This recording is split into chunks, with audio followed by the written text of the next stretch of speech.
La semana pasada hablábamos del propósito de la elección soberana de Dios, ¿se acuerdan? Me imagino que algunos ya tienen ahí sus notas, están apuntando constantemente, llevan una estadística así de todo lo que venimos anunciando, todo lo que venimos predicando. Entonces, hablábamos de la elección soberana de Dios, responsabilidades en las que tenemos que enfrentar y cumplir cada día como creyentes en Cristo. ¿Se dan cuenta? Esto es muy importante. De lo contrario, nadie puede llamarnos hijos de Dios, ¿no es cierto? Responsabilidades como hijo de Dios que tenemos que cumplir. Y vimos 4, recuerdan que vimos un propósito, el propósito de la elección soberana de Dios en primer lugar es producir fruto espiritual, ¿se acuerdan? Esto era muy importante. Número 2, pedir al Padre en su nombre. Y número 3, amarse unos a otros. Y no voy a escarbarle ahí otra vez para ver todos estos elementos, pero es muy importante que los tengas ahí presentes en tu vida. Y el más difícil, se puede decir, el más difícil de aceptar e incluso de desarrollar, estar dispuestos a ser aborrecidos por el mundo. Esa es una parte muy importante. Ese fue el último punto que hablamos y se extiende hasta este pasaje que vamos a ver también, incluso hasta el siguiente pudiéramos llamar también, porque vamos a ver el odio que el mundo manifiesta hacia todos los que manifestamos la presencia de Cristo a través de tu conducta, de tu testimonio. Ahí está, en el libro de la historia del cristianismo de Justo González, que lo llevamos a cabo ahí en el seminario y que ahorita les comparto algo, nos narra la forma en cómo se desató la persecución cuando Nerón era el emperador de Roma. Ustedes algunos posiblemente se han de recordar que en el año 64 después de Cristo, ahí estalló un enorme incendio en Roma y Nerón fue el causante, por supuesto, y él aprovechó ese incendio para echar la culpa a los creyentes, a los cristianos. Y entonces aprovechó para desatar, escuchen, una de las más terribles y grandes y encarnecidas persecuciones de todos los tiempos. Escuchen ustedes lo que dice Justo González en su libro. Mucha atención. Dice, además de matarles, se les hizo servir de entretenimiento para el pueblo. Se les vistió en pieles de bestias para que los perros los mataran a dentelladas. Otros fueron crucificados. Otros se les prendió fuego al caer la noche para que la iluminaran. Nerón hizo que se abrieran sus jardines para esta exhibición. Y en el circo él mismo ofreció un espectáculo, pues se mezclaba con las gentes disfrazado de conductor de carrozas o daba vueltas en su carroza. Todo esto hizo que se despertara la misericordia del pueblo, aún contra esta gente que merecía castigo ejemplar, pues se veía que no se les destruía para el bien público, sino para satisfacer la crueldad de una persona como Nerón. Fin de la cita. Noten ustedes que todo esto no es nada comparable con lo que pudiera suceder más adelante. Se los digo con claridad, ¿no? Y vamos a nuestro pasaje para que noten ustedes lo que está ocurriendo precisamente en los tiempos de Jesús en el versículo 20. Noten aquí lo que dice, acordaos de la palabra que yo, bueno, miren, ahorita vamos a leer 2 versículos antes, pero vamos a leer del 20. Acordaos de la palabra que yo os he dicho, el siervo no es mayor que su señor. Si a mí me han perseguido, también a vosotros os perseguirán. Si han guardado mi palabra, también guardarán la vuestra. Mas todo esto harán por causa de mi nombre, porque no conocen al que me ha enviado. Si yo no hubiera venido, ni les hubiera hablado, no tendrían pecado. Pero ahora no tienen excusa por su pecado. El que me aborrece a mí, también a mi Padre aborrece. Miren, como creyentes, aún no hemos sufrido hasta la sangre. Actualmente, por supuesto, no hay esa lucha y esa persecución como sucedió en el pasado. Pero de alguna manera la tienes si eres un verdadero creyente. Entonces, noten esto, que así como ellos, nosotros tampoco encajamos en el mundo, en el molde del mundo. No encajamos, el mundo ama lo suyo, como les dije, y nosotros no somos de este mundo. Jesús lo dijo claramente, mi reino no es de este mundo. Y tú, por supuesto, y yo, no somos de este mundo. Por lo tanto, venimos como peregrinos, venimos de paso, y todo lo que vayamos a hablar y todo lo que representemos va a ser realmente una motivación hacia los impíos para perseguirnos y para ofendernos y para todo lo demás. No pertenecemos a un sistema tan decadente y tan perverso como el que ahora vivimos, bueno, ahora y toda la vida, ¿no? Todo el tiempo. Por eso a él primero lo aborrecieron. Y con esto en mente, tenemos que estar conscientes que también nosotros seguimos sus pisadas.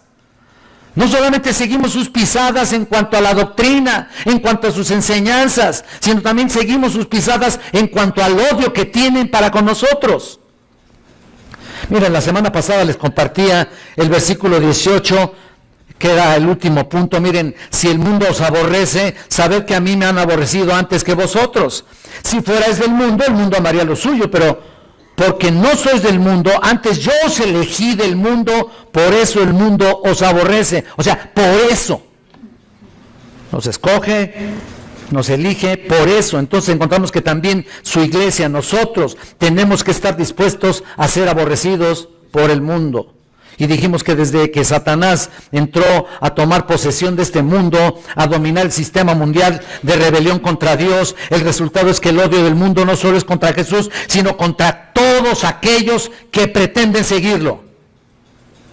La frase, sabed que a mí me han aborrecido, antes que a vosotros, les dije que era un verbo perfecto indicativo aquí, que era muy importante analizarlo, que significa que me han aborrecido y me seguirán aborreciendo. Y es como si dijera, tengan siempre presente que están conmigo. Entonces la van a pasar igual, ¿no? Cuando el mundo los odia es porque me confiesan. Por eso demuestra que me pertenecen. Eso demuestra que me pertenecen y por lo tanto experimentarán hasta cierto punto lo que yo he venido siempre experimentando. En otras palabras, ¿verdad? El hecho de que el mundo odia a Jesús y que el odio se manifestó al comienzo de su vida, siendo más profundo al principio de su ministerio prácticamente, su ministerio público, indica que nunca va a cesar. Ustedes pueden ver tan solo en el Evangelio de Juan desde el 1.5, lo ves en el 1.10, en el 11, en el 3.11, en el 5.16, constantemente esa aseveración y así a todo lo largo, incluso de los Evangelios. Así que no te admires el por qué te desprecian, te critican, te insultan, te maldicen y hasta tienes, te voy a decir una cosa, tienes hasta una cierta división en tu propia casa, ¿no es cierto? Muchos de ustedes tienen esa división en su propio hogar. No te apoyan en tu fe, aunque digan que sí, ¿no? Estamos contentos porque vais a la iglesia. ¿Y qué? ¿Pero tú qué? ¿Cuándo? ¿Cómo? Hasta cierto punto ahí hay una contradicción, ¿se dan cuenta? Hay una división ahí y de alguna u otra manera van a evidenciar su coraje contra lo que estás siguiendo tú. A Jesús se lo hicieron primero, de hecho no tienes por qué sorprenderte. Todos los que quieran vivir piadosamente, ¿qué? Padecerán persecución, lo dice ahí en 2 Timoteo 3:12. Fuimos elegidos para enfrentar todo eso, que te quede bien claro. No viniste a Jesús solo para ser redimido, bueno, eso es una parte, por supuesto. No viniste a Jesús para ser salvo, no viniste a Jesús solamente para tener paz, viniste para ser odiado por el mundo. Fórmate esa idea y punto. Claro que solo hay una forma de evitar todo eso, ¿no? Solo hay una forma de evitar todo eso. Hay una fórmula, hay una receta, pues, para evitar de alguna manera el menosprecio por ti. Tal vez te guste, a lo mejor vas a decir, ay, qué bueno que hay, que podemos ser cristianos sin que nos critiquen, sin que nos ofendan, sin que nos señalen. Claro que hay, mira, no una, sino muchas, varias formas. Escucha, la fórmula es, nunca digas quién eres. Vive como todos los demás. Evade todas tus responsabilidades como cristianos. Busca la manera de no reunirte con los creyentes. Busca la manera. Nunca te disculpes ni le des, no leas la Biblia, pues. No ores, la reunión dominical tenla para venir a lavar tu conciencia.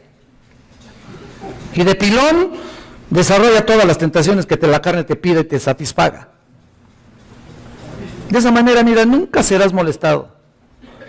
Para nada, en absoluto. ¿Qué te parece? A lo mejor dices tú, pues yo ya lo hago. Pues a lo mejor, ¿verdad? Y el problema es precisamente que pienses y estás seguro de que estás haciendo cualquiera de estas cosas. Y no estoy diciendo ni te estoy tachando de inconverso, por supuesto que no. Pero cuidado, porque cuando tú manifiestas una cosa contraria a lo que los verdaderos creyentes hacen, entonces estás de acuerdo con los demás. Bueno, pues vamos a ver este siguiente pasaje que vamos a estudiar. Esta es la primera parte del odio a los elegidos. Y escucha, tiene que ser por 3 razones según el texto aquí que estamos viendo, que leímos anticipadamente desde el versículo 20. Mira, nos odian, número 1, porque el siervo no es mayor que su señor. Todos a decir, ¿cómo? Ahorita vamos a ver. Número 2, por causa de su nombre, porque no conocen al que me ha enviado a Jesús, o al que me ha enviado, dice el Señor Jesucristo. Y número 3, por causa, por su presencia en este mundo, versículos 22 y 23. Entonces, vamos a la primera, vamos al primero. Porque el siervo no es mayor que su señor. Mira, aquí comienza en principio con la frase, acordaos de la palabra que yo os he dicho. ¿Lo estás viendo ahí en tu Biblia? Ahí está muy claro. Noten que Jesús les ordena que no pueden olvidarse de todo lo que les ha dicho, en otras palabras, todo lo que yo les he comentado ahora, previamente, ¿no es cierto? Ahí está. No se olviden de eso, pero además les da una advertencia. Al haber sido elegidos por Él, tenían que ser odiados también en este mundo. Y noten aquí las palabras, el siervo no es mayor que su Señor. ¿Qué es esto? Esto es un axioma. Según el aspecto teológico, es un axioma. ¿Qué significa? Es una proposición o un enunciado que significa que es tan evidente que no es necesario que lo comprobemos. Por supuesto que el siervo no, es imposible que sea mayor que su señor, ¿no? Es un axioma. Así que no es una relación de jerarquía, sino más bien no deben considerarse inmunes a la persecución como lo fueron con él. Por lo tanto, los discípulos también deben esperar ser tratados como Jesús. Además es un privilegio, sinceramente. En Juan 13:16 también lo citábamos anteriormente, el concepto es que si su Señor debe ser humilde, tú debes de ser también humilde. No debes estar exento a esta obligación. Y de prestar servicio de humildad, si tu Señor es obediente, o fue obediente con el Padre, bueno, con más razón todos los que le sigan deben serlo, ¿no? Si su Señor es perseguido, entonces sus siervos serán igualmente perseguidos. En otras palabras, el siervo no es mayor que su Señor, en el sentido en que no deben considerarse inmunes a la persecución. Los siervos deben esperar el mismo trato que le dieron al Señor Jesucristo.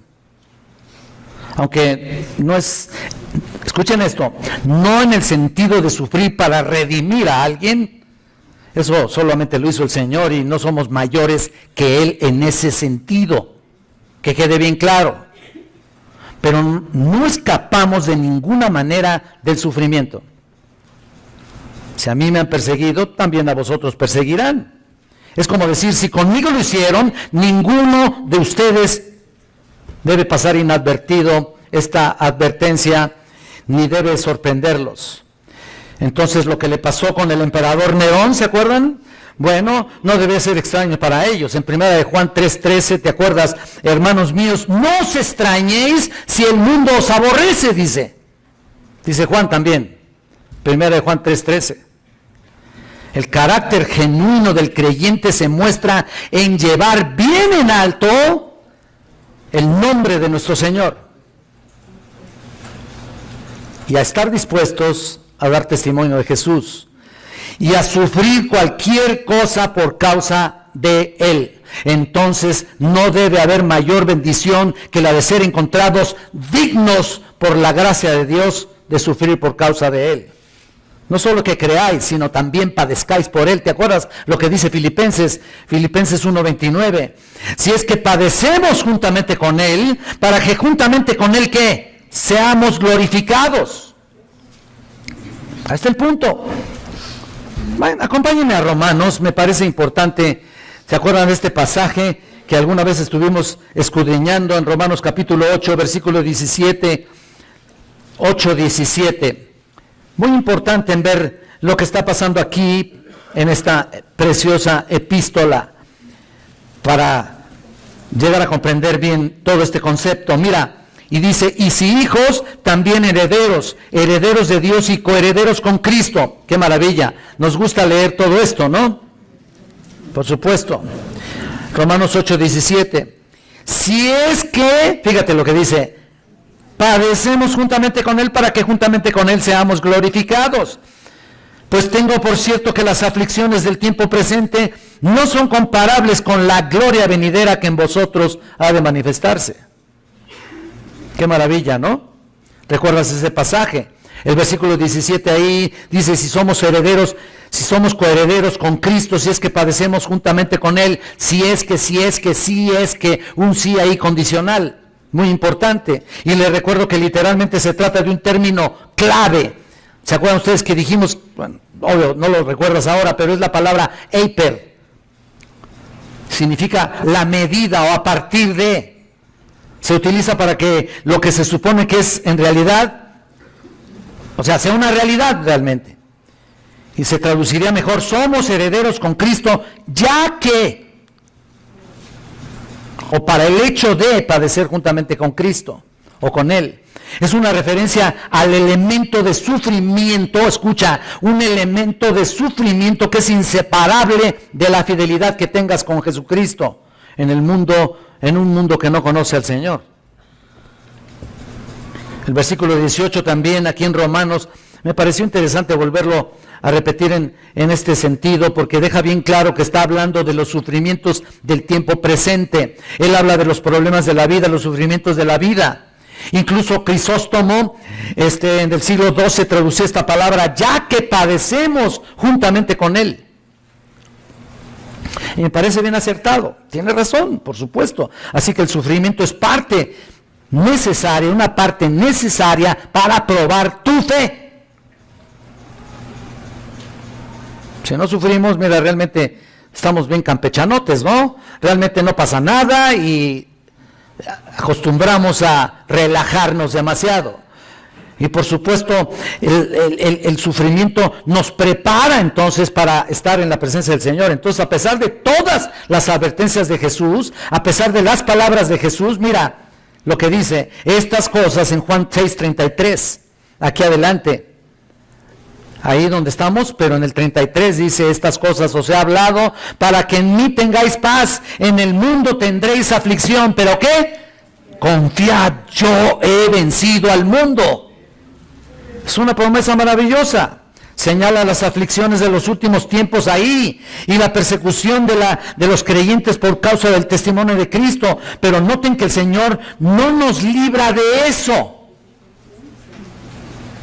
No te va a librar de las aflicciones, no te va a librar de la persecución, no te va a librar del sufrimiento. No, simplemente te va a dar la suficiente paz para enfrentar esos aspectos. ¿Te das cuenta? Te anima en base a perseverar en medio de lo que te pueda ocurrir. Tendremos victoria, no importa lo que suceda con nuestra vida. Puede ser incluso deshecha, pero finalmente tenemos una promesa. Y quiero que vayan a 2 de Timoteo, por favor. Vean el capítulo 1 aquí. Vean el versículo 11.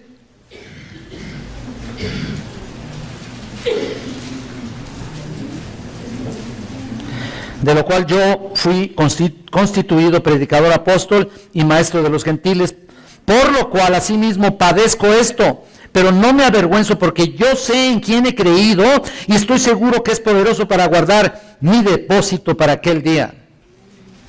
No significa propiamente un requisito que tengas que pasar por un tipo de sufrimiento.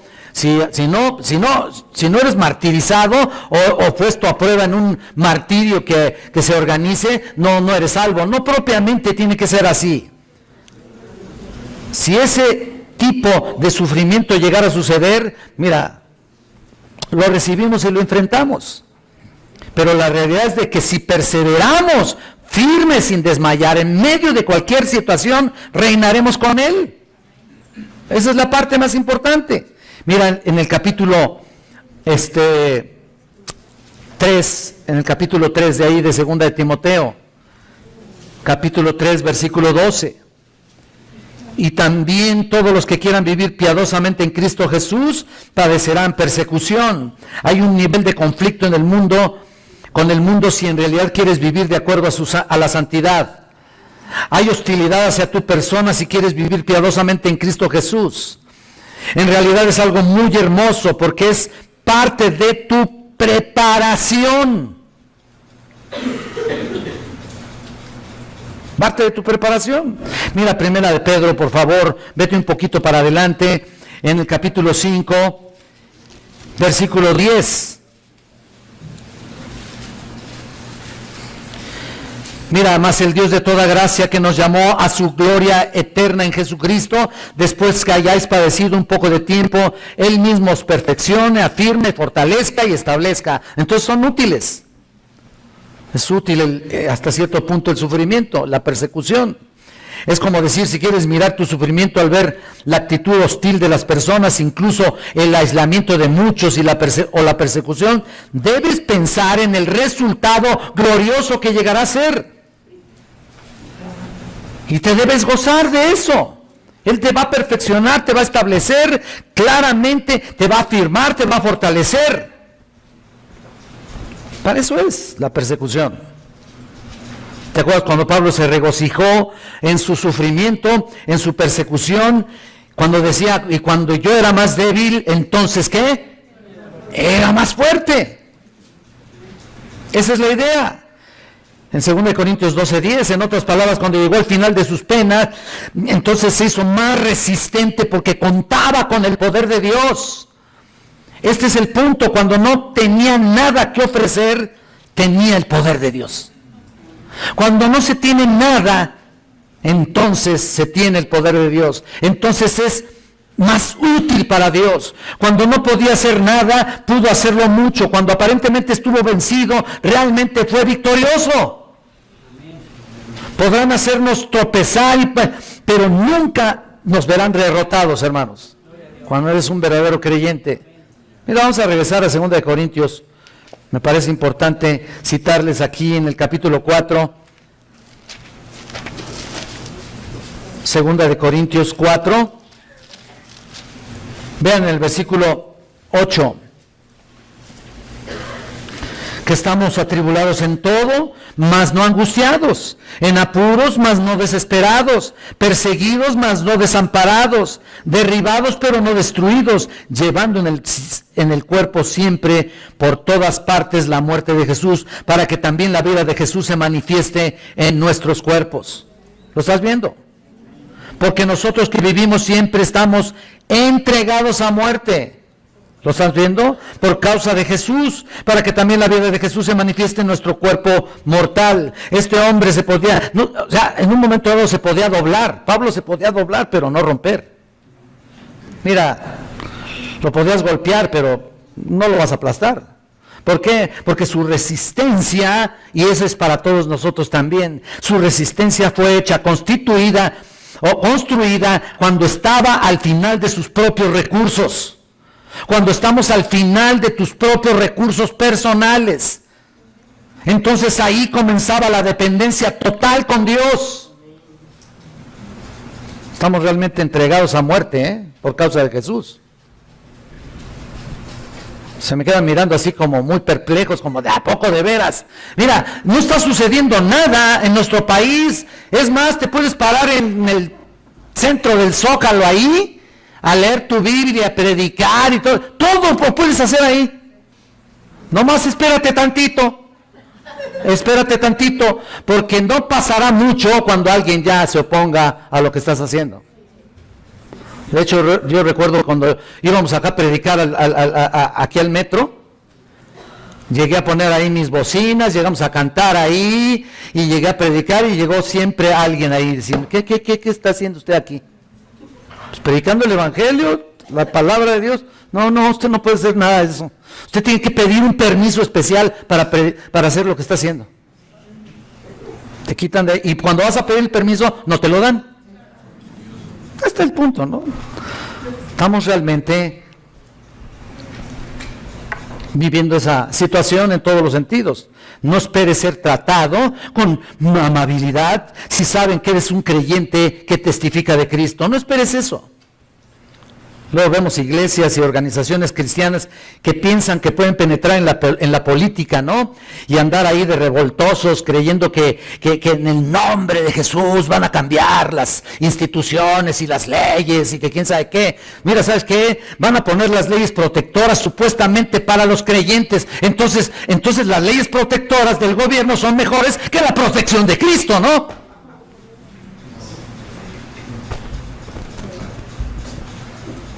El Señor nos advierte que vamos a ser aborrecidos por causa de su nombre.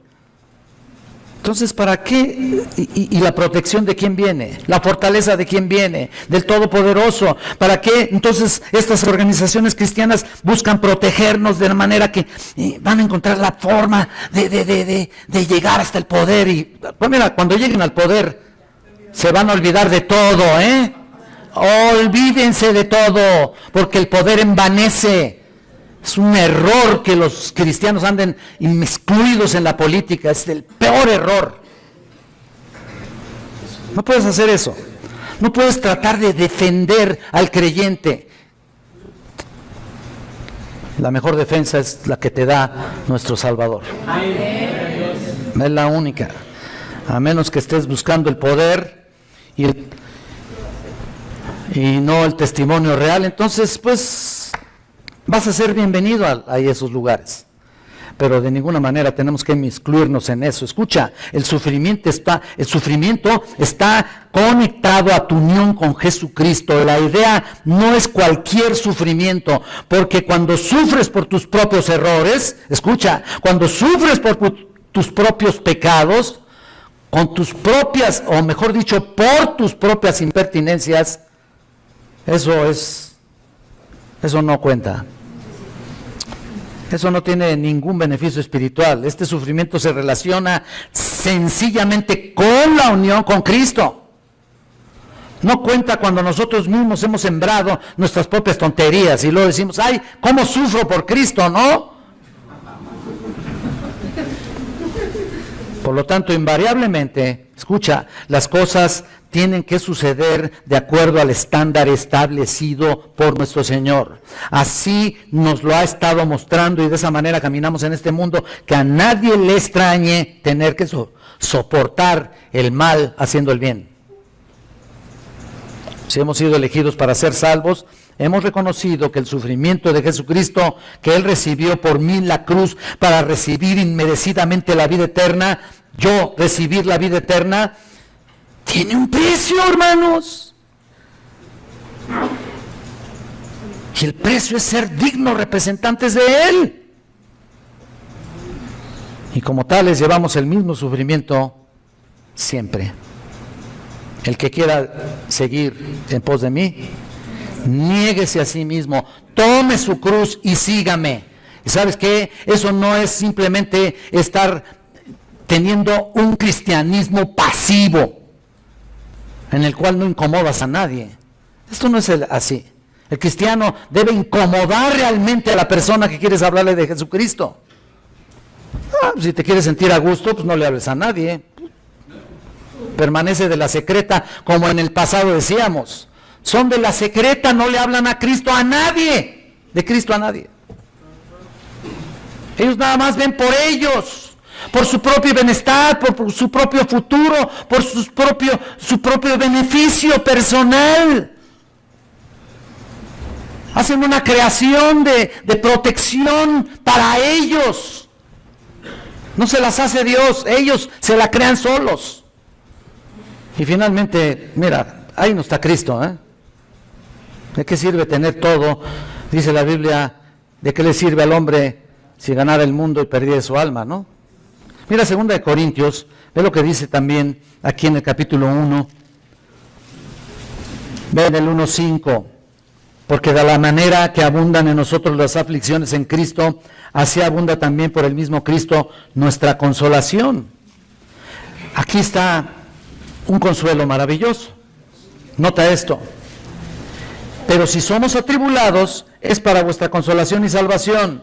O si somos consolados, es para vuestra consolación y salvación, la cual opera en el sufrir las mismas aflicciones que nosotros también padecemos.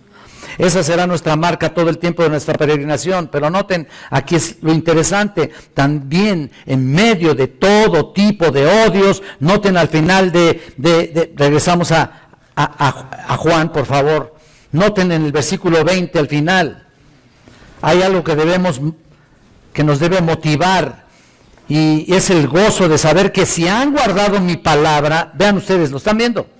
Si han guardado mi palabra, también guardarán la vuestra. Lo están viendo en el versículo 20, al final. ¿Qué significa esto? Mira, lo que significa aquí es que a pesar de que sufriremos los mismos desprecios y estemos expuestos a los mismos padecimientos de Cristo, vemos que en medio de todo eso habrá alguien que escuchó el Evangelio.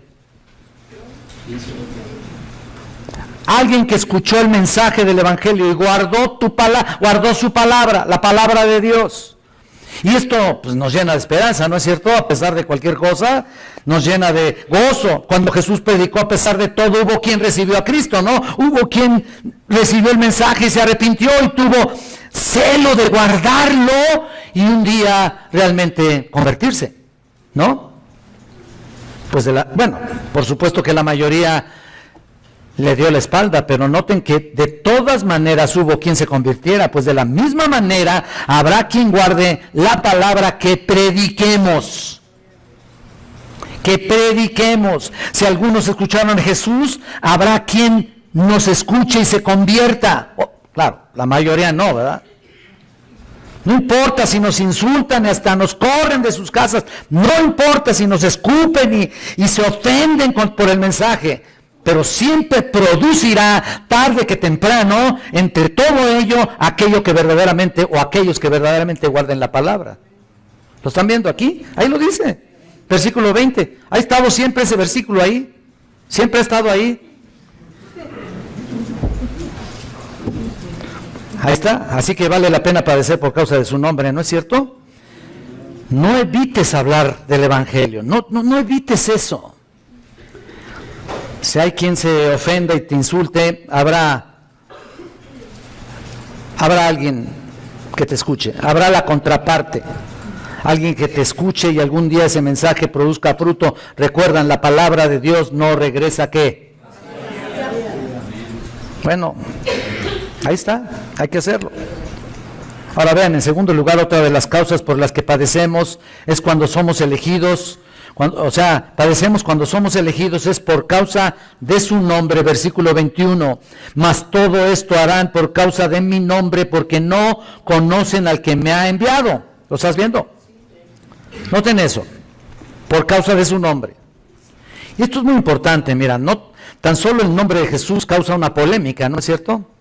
Tan solo su nombre, donde quiera que lo mencionemos, es su nombre realmente lo que causa tremendas controversias a través de la historia, y ha causado a través de la historia, a través de los años. Lo que aquí está diciendo es que una vez que Jesús haya abandonado la tierra, es lo que está diciendo, odiarán a todo aquel que lo proclame, que lo anuncie, que lo mencione.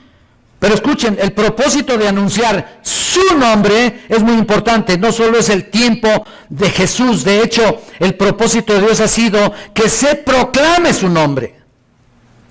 Vamos a ver varios pasajes, miren, desde Éxodo, vámonos a Éxodo, por favor. El propósito siempre fue que se proclamara su nombre. Éxodo 9, versículo 16. Noten eso.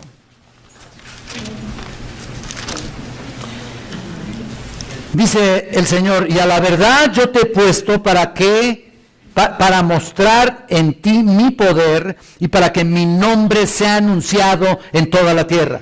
¿Lo estás viendo? Originalmente no era una cuestión de exclusivismo como lo tienen desde hace mucho tiempo los judíos. Ellos piensan que tienen al Dios verdadero y bueno, por supuesto creen en Él y todo, pero no le creen a Él, ¿no? Pero definitivamente que piensan que solamente fue para ellos y nunca fue así. Parece que nunca entendieron esto y sin embargo no era tan solo para ellos. Y es tan importante que su nombre sea proclamado, sino también era importante tener cuidado de usar ese nombre. Vamos a Levítico allá adelante. Vean Levítico 19.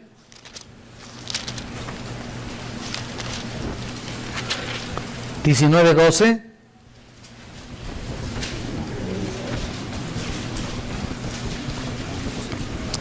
Qué importante es saber usarlo. Miren, 19:12 dice, y no juraréis falsamente por mi nombre, profanando así el nombre de tu Dios, yo Jehová. ¿Lo estás viendo? Vete al capítulo 20, versículo 3.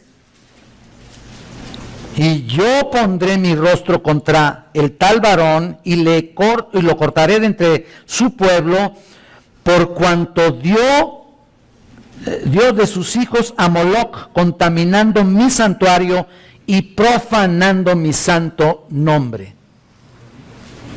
¿Lo ves? Se repiten algunos conceptos en Deuteronomio casi con las mismas palabras, pero escuchen, también era necesario que el nombre del Señor tenía que ser temido. Vayan a Deuteronomio.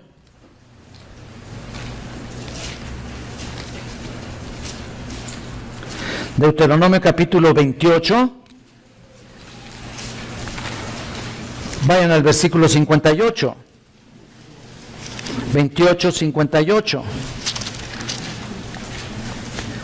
Si no cuidares de poner por obra todas las palabras de esta ley que están escritas en este libro, temiendo este nombre glorioso y temible, Jehová tu Dios. ¿Lo estás viendo? Y así sucesivamente así se ve a través de todo el Antiguo Testamento. Pero vean también en los Salmos, noten también la exaltación de su nombre. Vayan a los Salmos, en el capítulo 8 de los Salmos, vean el capítulo 8, versículo 1, dice, oh Jehová, Señor nuestro, cuán glorioso es tu nombre en toda la tierra. Esa es la exaltación de su nombre.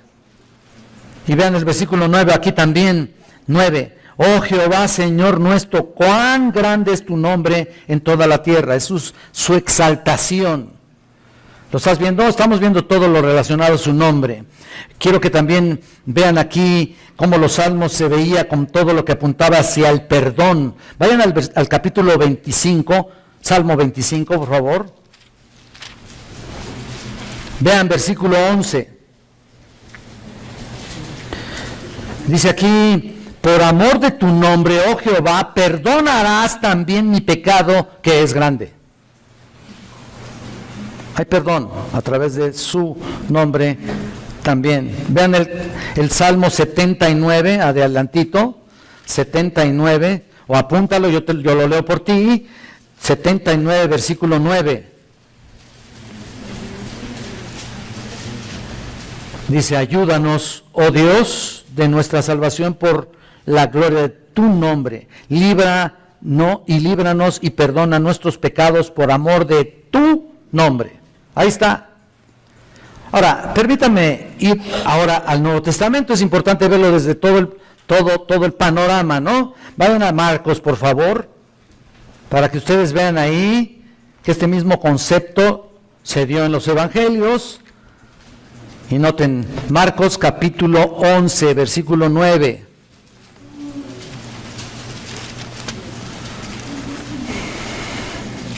Y los que iban delante y los que venían detrás daban voces diciendo, Hosana, bendito el que viene en el nombre del Señor. Una vez que Jesucristo entra al mundo, escucha esto, el nombre del Señor comienza a tomar importancia referida al darnos la dirección correcta, al darnos cuenta del valor incomparable de su nombre, por ser parte del plan de Dios para los hombres. Vean Romanos otra vez, perdonen que los traiga así, estamos dando un panorama de lo que habla de su nombre, Romanos capítulo 1, vean en el versículo 5.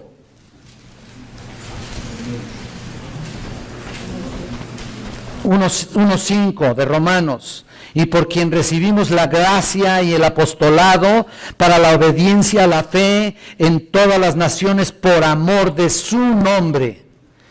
Vean el 10:3 también ahí de Romanos, 10:3 de Romanos, 10:13, perdón, 13, porque todo aquel que invocar el nombre del Señor, ¿qué? Ahí está. La invocación de su nombre es muy importante en lo que finalmente hace que la persona sea salva. Claro, no estoy diciendo que no invoques el Señor, porque mucha gente supuestamente invoca el nombre de Dios, pero su vida no ha sido redimida, ¿no? Mira, no estoy hablando de eso, pero estoy hablando de que cuando invocas el nombre del Señor con un corazón realmente arrepentido y te arrepientes de verdad de todo corazón, entonces el Señor perdona tus pecados por amor de su, ¿qué? Mira Filipenses aquí, rápido, Filipenses capítulo 2, versículo 9. Por lo cual Dios también le exaltó hasta lo sumo. Y este pasaje es muy interesante. Y le dio un nombre que es sobre todo nombre. ¿Lo estás viendo?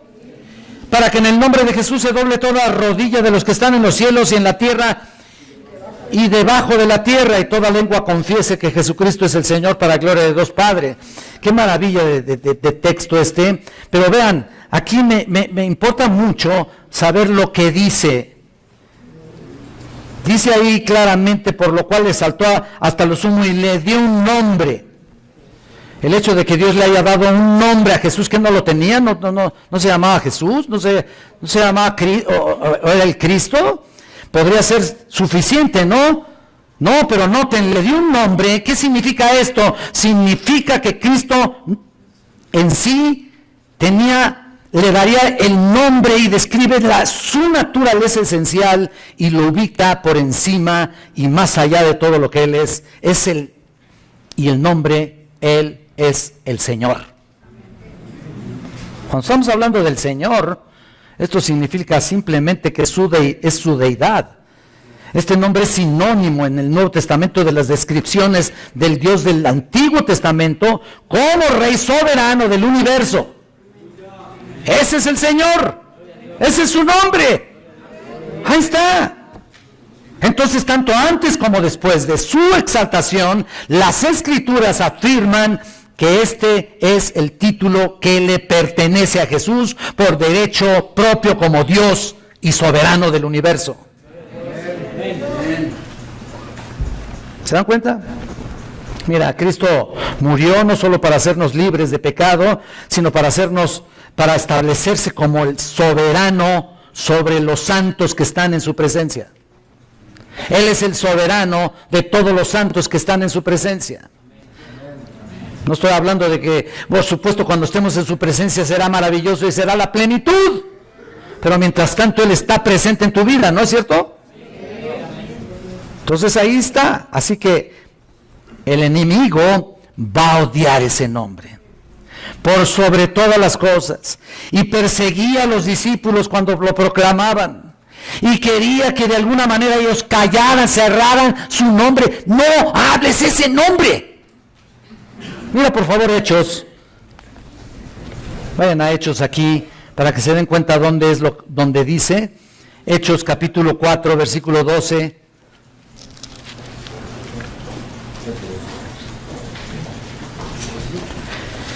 Hechos 4:12 dice: y en ningún otro hay salvación, porque no hay otro nombre bajo el cielo dado a los hombres en quien podamos ser salvos. ¿Lo ves? Y mira el versículo 17. Sin embargo, para que no se divulgue más entre el pueblo, amenacémosles para que no hablen de aquí en adelante a hombre alguno de este nombre. ¿Lo estás viendo? Versículo 18, llamándolos les intimaron que en ninguna manera hablasen ni enseñasen en el nombre de Jesús.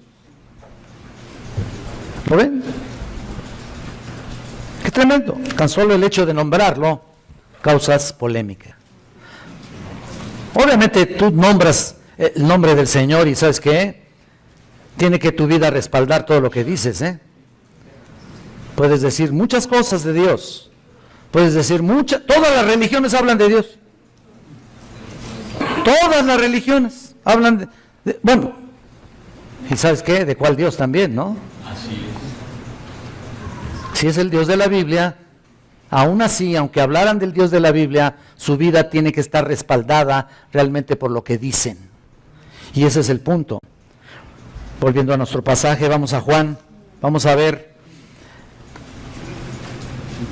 Uno se pregunta, ¿pero por qué estaban en contra del nombre de Jesús? Mira, el mismo pasaje nos lo va a decir, versículo 21. Mas todo esto harán por causa de mi nombre, y aquí está la respuesta, porque no conocen al que me ha enviado. Esa es la respuesta. Si hubieran conocido a Dios, hubieran conocido a su Hijo unigénito, que ha sido enviado. El mismo Jesús se los dijo en un momento determinado en Lucas 10:22. Dios quiso revelarse a ellos desde el principio. Estoy hablando de los judíos, estoy hablando de los fariseos, estoy hablando de todo ese movimiento religioso que había ahí. Él quería manifestarse por medio de su presencia y el anuncio de los profetas a través del Antiguo Testamento. Ustedes conocen la historia, pero no lo conocían y esta falta de conocimiento era inexcusable. Ellos debían haberlo conocido desde el principio si realmente profesaban al Dios Todopoderoso o profesaban conocer la ley de Moisés. Pero no conocían ni una cosa ni otra. Ni a la fecha conocen nada. Y siguen igual.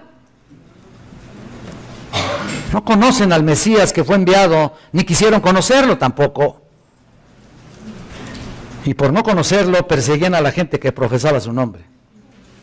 Eso es lo que hacían. En otras palabras, había persecución a ciegas. Noten, regresando a nuestro pasaje otra vez, vamos a ver el último punto. Jesús explica otra causa por la cual eres odiado por el mundo. Son odiados los elegidos. Versículos 22 y 23. Si yo no hubiera venido ni les hubiera hablado, no tendrían pecado, pero ahora no tienen excusa por su pecado. El que me aborrece a mí, también a mi Padre aborrece. Si las cosas hubieran sido diferentes en relación a su venida a este mundo, o sea, en otras palabras, si no hubiera venido y no hubiera proclamado las nuevas de salvación, entonces no tendrían excusa. Jesús está diciendo que si Él no se hubiera predicado, no hubiera predicado el Evangelio, pues no tendrían pecado, ¿no? Ahora, espérenme tantito. No se refería a que ellos estuvieran libres del pecado por no escuchar la palabra de Dios, o por escucharla, de todas maneras tendrían pecado, ¿no? Más bien se refiere a que su venida incitó, en este sentido, a la clase de pecado más letal y violento, que era rechazar a Dios, blasfemar a Dios, rechazar al Mesías, rebelarse contra Él y hacer nula, ¿qué? Todas las leyes, toda la palabra de Dios fue nula.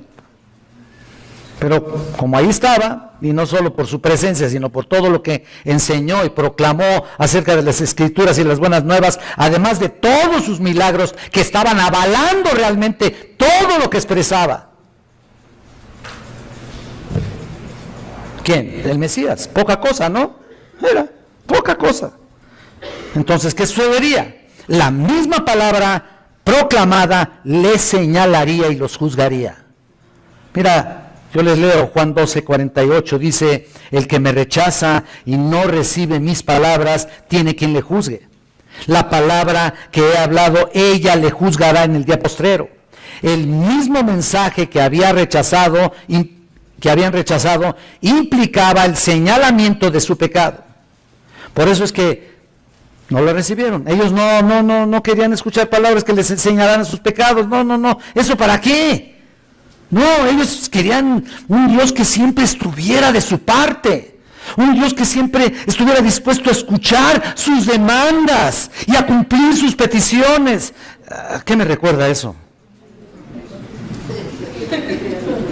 El día de hoy, pues, así es la gente, ¿no? Les encanta oír. Es decir, les encanta esperar de Dios lo mejor. Mira, nunca estar dispuestos a darse por sí mismos. A la fecha los judíos rechazan la idea de Jesucristo porque Él vino a mostrarles la verdad para que fueran libres, y conoceréis la verdad y la verdad os hará libres. Pero no quisieron entenderle. Y aún en la actualidad quieren estar anclados ahí a sus ceremonias y a sus legalismos en el cumplimiento de la ley, pero no están dispuestos a reconocer sus pecados. Por eso Jesús les dice, no tienen excusa por su pecado. La ley fue dada para el conocimiento de su pecado, y nadie puede ser salvo a través de ella, pero es útil para cada creyente actualmente, y es importante, por supuesto. Así que con esta aseveración es innegable el hecho de que creían que sus pecados estaban resueltos teniendo la ley, ¿no? Pero no fue así. Los judíos siguen a la fecha cargando su pecado, y como les he mencionado en otra ocasión, la mirada de Dios ahora está centrada exclusivamente en los creyentes, en los cristianos.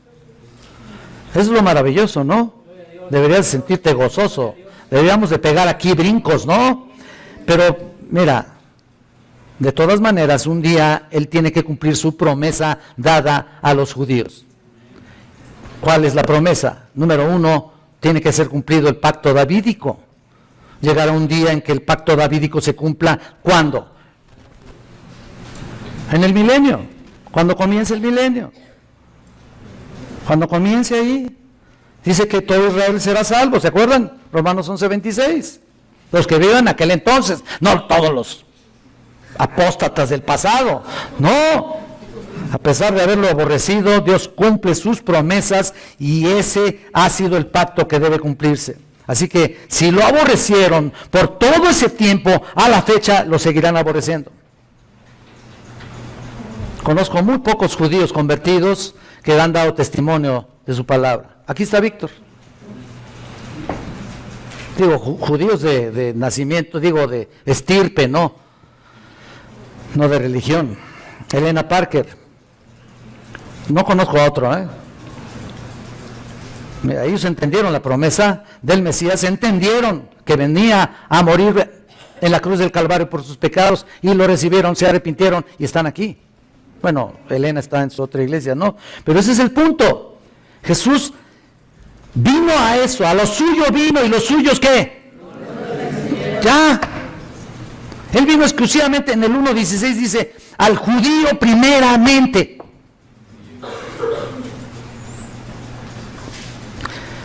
Bueno, lejos de recibirle, le aborrecieron. El que me aborrece a mí, también aborrece a mi Padre. Ese es el punto más grave. Ese es el más terrible. La Biblia de las Américas dice, el que me odia a mí, odia también a mi Padre. Concluyendo con el versículo 23 que estamos viendo en nuestras notas. Así que no solo los judíos, sino toda la gente que odia a Jesús, también odia al Padre. Tú dices, bueno, ¿cómo pueden decir que veneran a un único Dios y se han pasado por alto a Jesús? ¿Cómo está eso? ¿Cómo pueden expresar algún concepto de Dios si rechazan a su único Hijo? ¿Cómo pueden decir que Dios les venga a resolver sus problemas si no quieren saber nada de Jesucristo y lo siguen todavía pisoteando hasta la fecha? ¿Cómo pueden tener puesta su mirada exclusivamente en el único Dios creador del universo y sin embargo a Jesús lo hacen a un lado? Así está el mundo. Entonces, en realidad, el Padre es también desechado. Fíjate, no solamente es Jesucristo, No solamente es su nombre, no solamente es ello, sino también los creyentes, también los que le siguen, también los que siguen sus pisadas. Nosotros también somos aborrecidos por todos los demás. Y no solamente ellos, lo peor de todo es contra el Padre. Lo que hablábamos en los atributos de Dios que estábamos hablando en la mañana, realmente todavía no lo entendemos. Y sin embargo se atreven a odiarlo. Ese es lo peor. Así que, hermanos, hemos sido elegidos por Dios para entrar en la escuela del padecimiento. Quien esté realmente dispuesto a eso, bienvenido. Hemos sido elegidos para entrar en la escuela del quebrantamiento, porque no cabemos en ninguna parte. No trates de acomodar las cosas para caber en algún sitio. Así que por buen testimonio que tengamos, seremos odiados por el mundo. De hecho, es por el buen testimonio. Porque el nombre de Cristo es y seguirá siendo causa de polémica, y porque vino especialmente a buscar y salvar lo que se había perdido. Y ese perdido eras tú, y ese perdido era yo, y por lo tanto, gloria a Dios, porque estábamos perdidos, y ahora somos salvos, y ahora glorificamos el nombre de Cristo, porque un día vendrá en su gloria, y vendrá a arrebatarte, y iremos a la presencia de Dios Todopoderoso. Eso es lo más importante. No importa que te pisoteen, no importa que te escupan, no importa que te esté pasando lo que te esté pasando. Si es por causa de Cristo, gloria a su nombre. Si no es así, mira, no cabes aquí. Así que esfuérzate, piensa por un momento que no representas a cualquier persona. No representas a una religión en particular, no representas a Remanente, no representas al Instituto Palabra de Gracia, no representas a Enrique Godoy, no, por Dios, es una aberración. Representas a Cristo, y Cristo tiene que ser representado dignamente por ti, por tu persona, por lo que haces, por lo que hables, por lo que escuchas, por lo que sea. Y si no es representado dignamente, entonces no le has representado para nada. Mira que te mando que te esfuerces, dice el Señor, y seas valiente. No temas ni desmayes, porque Jehová tu Dios estará contigo donde quiera que vayas, padezcas o no padezcas. Así que glorifiquemos el nombre de Dios, el nombre del Señor, y seamos dignos representantes para ser odiados por el mundo. Oremos al Señor. Oh Señor, gracias te damos, Señor, porque nos has permitido vivir este tiempo maravilloso. Ciertamente pudiéramos pensar en haber querido vivir cuando tú, Señor, estabas en este mundo. Pero, Señor, sabemos que tú estás con nosotros, representamos tu nombre. Ayúdanos a ser valientes representantes de tu maravillosa obra. No permita, Señor, que flaqueemos.